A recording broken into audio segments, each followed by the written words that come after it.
Hola a todos, mi nombre es Adrián Pérez, estoy aquí en el canal de mi querido amigo Alonso Indagando en la Biblia y hoy les ofreceré un breve análisis de la que es quizás la oración más conocida de toda la historia, el Padre Nuestro. A través de este análisis lo que pretendo es contestar una pregunta muy sencilla, que es ¿qué significó esta oración en el contexto original de Jesús y sus primeros seguidores? ¿Qué significó esto en el contexto judío de la época? Y bueno, para contestar la pregunta, lo primero que tenemos que hacer es tratar de reconstruir el texto original de la oración. ¿Y por qué hablo de un texto original? Bueno, esto a lo mejor no lo saben, pero hay dos versiones del Padre Nuestro, no solamente una. Está la versión, la que es más conocida por nosotros, la que más se repite en la catequesis, en las misas, que es la versión que aparece en el Evangelio de Mateo, pero también existe una segunda versión, que es la que aparece en el Evangelio de Lucas. Aquí les comparto ambas versiones. Como pueden ver, la versión de Mateo es un poco más larga, Lucas es un poco más escueto, es un poco más terso, más corto, y hay algunas expresiones que tienen que son distintas, son parecidas, pero no son idénticas. Aquí podemos ver esto más claramente ya colocando ciertos colores en ambas versiones para compararlas. Lo que está en rojo son expresiones que son únicas a Mateo, son cosas que no aparecen en la versión de Lucas, y lo que está en azul son expresiones que son similares pero no son idénticas en ambas oraciones. Por ejemplo, Mateo dice danos hoy nuestro pan cotidiano, mientras que Lucas dice danos cada día nuestro pan cotidiano. Muy bien, entonces si lo que tenemos aquí son dos versiones distintas, ¿cómo podemos nosotros acercarnos a la versión original? Bueno, lo que los académicos han hecho es han ido línea por línea y han traído argumentos a colación para decir, bueno, esto probablemente es un añadido, esto probablemente la expresión original fue esta y no la otra. Pues se ha llegado a la conclusión, al menos un sector importante de la academia ha llegado a la conclusión que la versión que más se aproxima a la versión original sería esta. Como ven, es una oración mucho más corta de la que uno está acostumbrado a decir todos los domingos. Básicamente, simplemente es Padre, santificado sea tu nombre, venga tu reino. Danos hoy nuestro pan cotidiano, perdona nuestras deudas como también nosotros hemos perdonado a nuestros deudores y no nos pongas en tentación. Esta es la versión que ofrece John P. Meier en su Magnus Opus, El judío marginal. Esta es la reconstrucción más fidedigna que tenemos hoy en día de lo que era esta oración.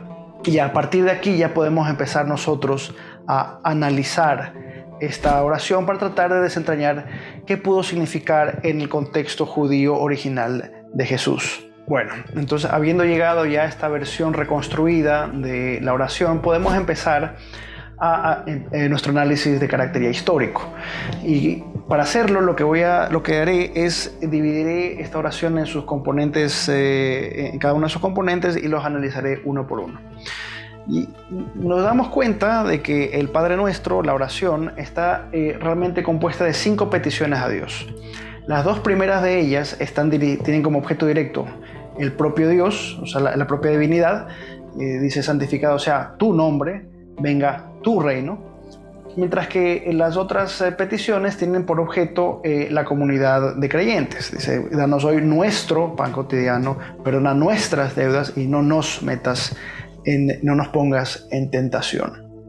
Ahora bien, ¿qué significa entonces la primera de estas peticiones? ¿Qué significa decir santificado sea tu nombre en el contexto judío de Jesús y sus seguidores? Bueno, uno podría estar tentado a pensar que santificado sea tu nombre es una especie de exhortación que se le hace a la comunidad de creyentes de santificar el nombre de Dios. Dice, santifiquemos el nombre de Dios. Eso, sin embargo, probablemente no es la interpretación correcta de esta petición. Porque en el contexto judío, la santificación del nombre de Dios tiene mucho que ver con la actuación de Dios mismo. Es Dios mismo quien santifica su propio nombre a través de sus actos dentro del mundo humano. El propio poder de Dios, una vez se revela dentro del mundo material, es aquello que santifica su propio nombre. Y aquí tenemos un ejemplo muy, muy claro en el libro de Ezequiel. Aquí lo leo yo en voz alta. Por eso, adviértele al pueblo de Israel que así dice el Señor Omnipotente. Voy a actuar, pero no por ustedes, sino a causa de mi santo nombre, que ustedes han profanado entre las naciones por donde han ido. Daré a conocer la grandeza de mi santo nombre, el cual ha sido profanado entre las naciones, el mismo que ustedes han profanado entre ellas.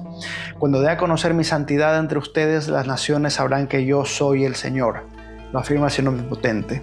Los sacaré de entre las naciones y los reuniré de entre todos los pueblos y los haré regresar a su propia tierra.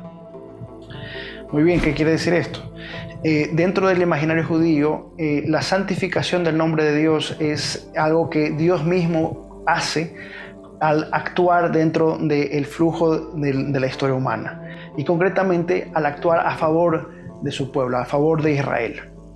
Y de hecho tenemos otro ejemplo. Esto de aquí proviene de una plegaria antigua conocida por Jesús, probablemente referenciada por Jesús dentro de su contexto histórico, que se llama el Kadish. Entonces aquí la tenemos.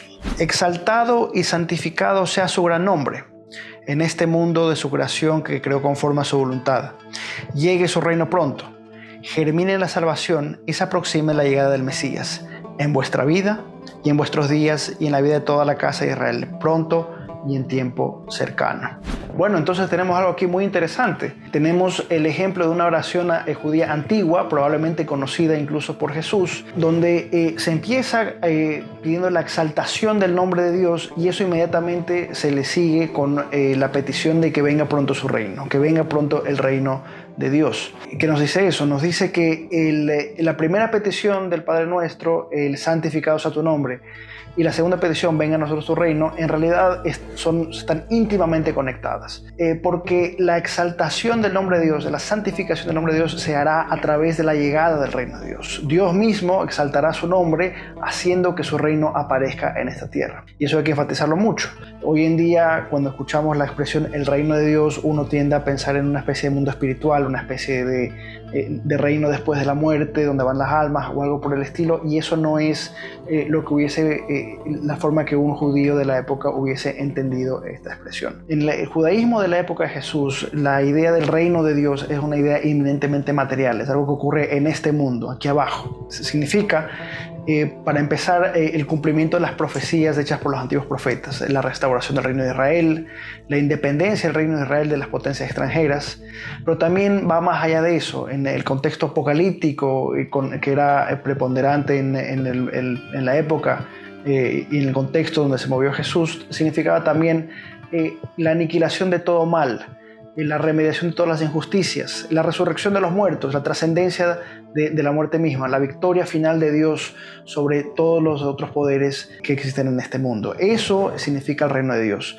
Y por lo tanto, al pedir que se santifique el nombre de Dios y que venga pronto su reino, lo que se está en definitiva pidiendo es la aceleración de este proceso, que pronto aparezca este gran momento en la historia universal, que pronto sea manifestado. Esa es la luz de estas dos primeras peticiones, que las otras tres tienen que ser entendidas. La primera de ellas, danos hoy nuestro pan cotidiano, tiene que entenderse dentro del contexto misionero de Jesús. Jesús, creyendo de que el momento final se acercaba, de que el momento de este gran desenlace universal estaba próximo, inició una misión itinerante a través de los pueblos de Galilea para preparar a Israel para la llegada del gran día. Y al hacerlo, Jesús pidió a sus seguidores que abandonen sus posesiones y dependan de la hospitalidad y la caridad de los habitantes de estos pueblos en Galilea. Entonces la petición, danos nuestro pan de cada día, es algo que es muy literal. Jesús y sus discípulos necesitaban todos los días, dependían todos los días de la caridad de extraños para poder sustentar su misión misionera, su misión itinerante a través de los pueblos de Galilea, en preparación de la pronta llegada del reino de Dios. La cuarta petición, perdona nuestras deudas como también nosotros hemos perdonado a nuestros deudores, tiene que también entenderse dentro de este contexto escatológico, este contexto apocalíptico. Y es que, llegado el día final, habrá un gran juicio previo a la llegada del reino de Dios. Y en ese momento, lo que Jesús pide, lo que Jesús le dice a sus seguidores que pidan, es que si nosotros hemos perdonado a quienes nos han causado ofensa, nosotros podremos también alcanzar el perdón cuando llegue el juicio final. Y finalmente, la quinta petición es no nos pongas en tentación. Esa tiene que, en ella hay un interesante problema de traducción, porque la palabra que se traduce comúnmente como tentación es la palabra griega periasmos, pero esta palabra en griego también puede traducirse de manera perfectamente natural como prueba. La expresión podría traducirse como no nos pongas a prueba. Y estudiosos como John P. Mayer opinan de que esa es la mejor traducción porque lo que la expresión originalmente trataba de decir era evítanos los sufrimientos de las tribulaciones de los últimos tiempos. En el imaginario judío de la época, previa a la llegada del reino de Dios, el mundo iba a ser sometido a grandes tribulaciones, terremotos, hambrunas, enfermedades, etcétera, etcétera, etcétera. Y esas serían las pruebas finales de los últimos días. Entonces, según esta lectura de esta expresión, no nos coloques a prueba, no habla de no nos pongas en una situación donde podamos nosotros pecar, no nos pongas las tentaciones del día a día, sino más bien, líbranos de los sufrimientos que van a llegar en los últimos días.